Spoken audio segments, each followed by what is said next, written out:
This is my AEP 855 Module 4. My principal happened to be on vacation this month in Colorado, but he was nice enough to take a phone call. So what I did for this assignment was I asked what I thought was like the nitty-gritty questions of this so that I didn't take up too much of his time as he's earned his vacation. So the first thing I asked him was what areas of Kesa did he feel like we were high in and what he thought was our lowest area. He felt that our highest area was in relevance and probably our lowest area was in responsive culture. So we walked through the 4 R's and he kind of gave me examples of what our building at the high school is doing to meet those R's. So I'll just kind of walk through that.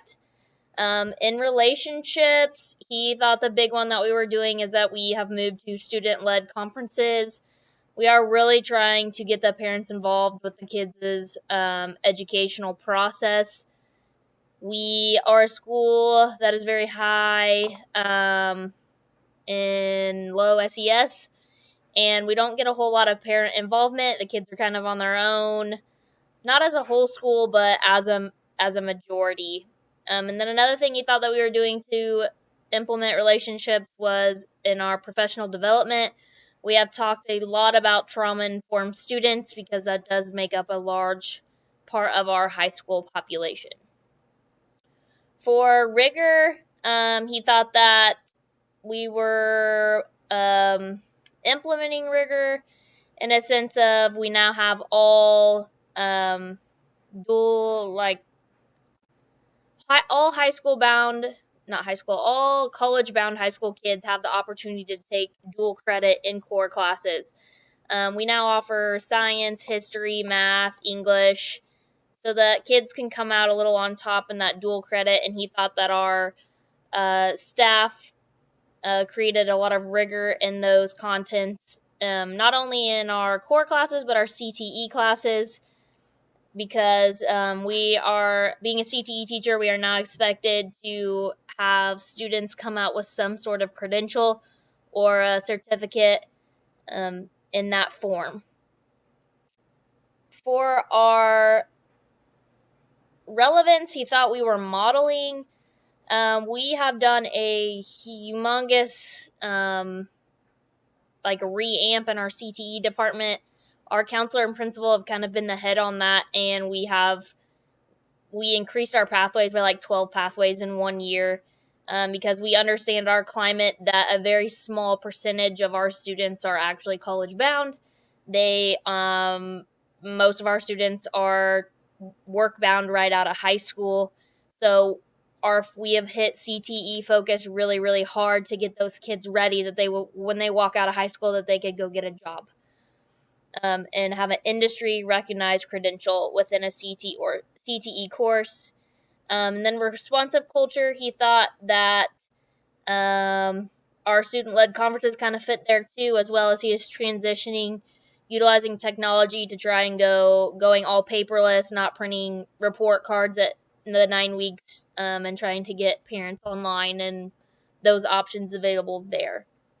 He thought that our building was in the middle of the pack we're not really there quite at the modeling, and we're not just beginning. He said that we just completed year 2 in the Kesa process. What kind of leader do I think my principal style approach is? I kind of picked out 2 for him. I picked out transformational and participative.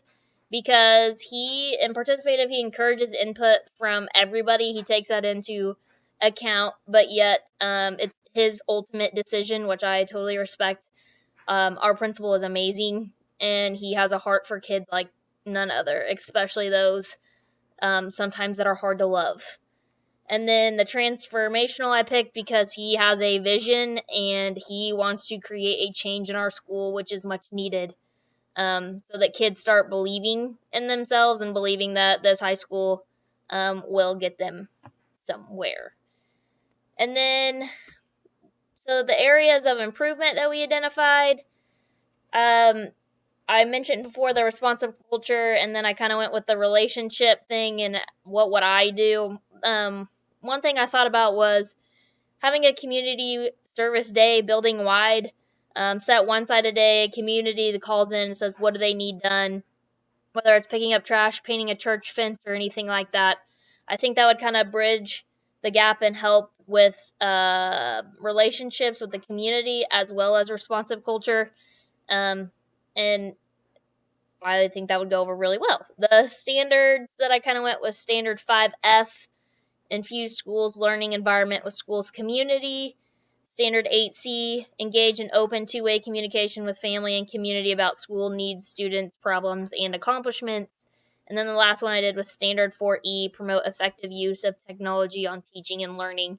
And I thought that my idea kind of backed up those two categories, and those standards went with them.